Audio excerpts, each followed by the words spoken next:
So I thought I'd maybe ask you a little bit about coming out, which you did just a few years ago. Yeah, I had no shame about it. It's just I'm also right-handed. I didn't grow up, hey, I'm right-handed. Did I ever tell you that? Ladies and gentlemen, by way of introduction, this is a film about trickery, fraud, about lies. Here he is, the amazing Randi.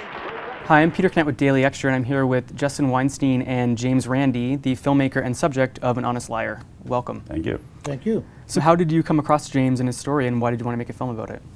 Well, I actually knew of this character when I was growing up. I saw him on The Tonight Show with Johnny Carson a number of times, doing his thing with magic and skepticism, which had an influence on me as a kid. Sunday, Monday, happy days. Hey, who is the amazing Randi?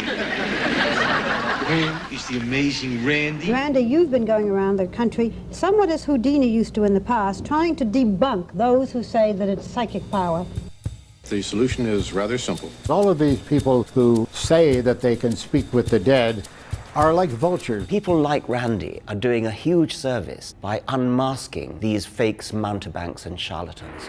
Randi is an honest liar. He says he's going to deceive you, and then he does. I'm not going to tell you I have supernatural powers. I'm going to tell you I'm totally normal, which actually makes it more exciting. He was a world-famous magician. He was really a kind of Superman. Your life in itself is fascinating, but all these sort of unexpected twists and turns happen in the film that just make it even more so. I mean, you're working on this film for 3 years in different capacities, but just in the past few weeks, you've finally got to see it with an audience. So maybe talk about that experience. You know, I've appeared on television all over the world hundreds and hundreds of times.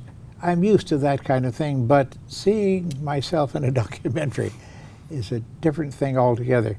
And frankly, it's refreshing. Audiences seem to be reacting really well to it. I think what we're proud of is that it, seems to find this balance where it's an entertaining film. It kind of takes you for a ride. There are these really great stories and, dramatic episodes. Got cancer of the stomach? Are you ready for God to burn that cancer out? He had them come out of the audience and throw their pills up on stage. Throw them up there.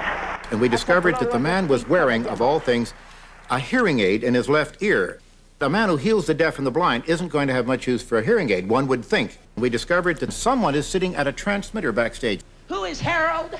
What Randi did was to tune into the same frequency, and that allowed us to hear the voice of God. Okay, she lives at 4267 Masterson.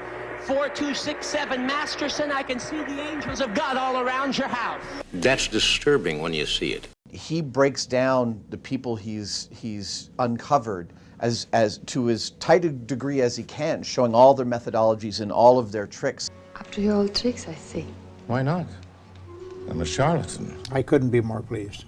And my partner reflects that as well. Great. We're an LGBT-focused magazine, so I thought I'd maybe ask you a little bit about coming out, which you did just a few years ago. Yeah, I did, Peter, not because I had to, but I'm working on my 11th book, and I'm just doing the illustrations for it now.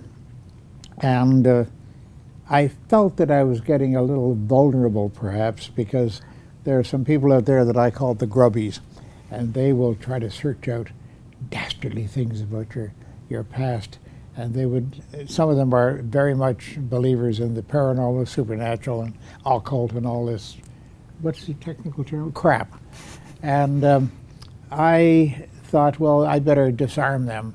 And so on my website, I just one day sat down and came out. And the beautiful thing about it was, and I mean a beautiful thing was, I didn't get one negative response from anyone. Now, there probably were some people that were a trifle shocked, but not people that knew me well. My family, all my colleagues, everyone close to me had always known about it.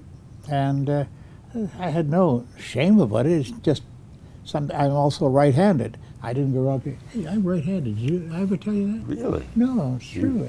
I use this hand much more than this one. You're strange. Yeah. But I look at it with that exact attitude.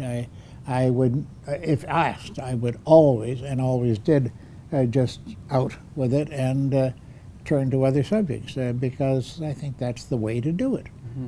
Well, I'm glad that it turned out to be such a positive experience for you. Oh, it was very positive.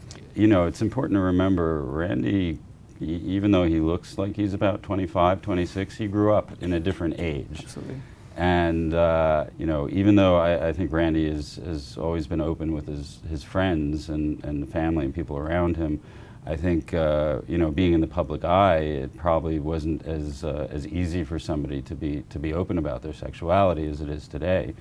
I've read a few things where I think there was an interview where somebody asked you, you know, how come you haven't gotten married yet? And you gave an answer something like, well, I'm a good escape artist. I can get out of anything, which I thought was a great response. I think it's a great response, too. I never thought of that.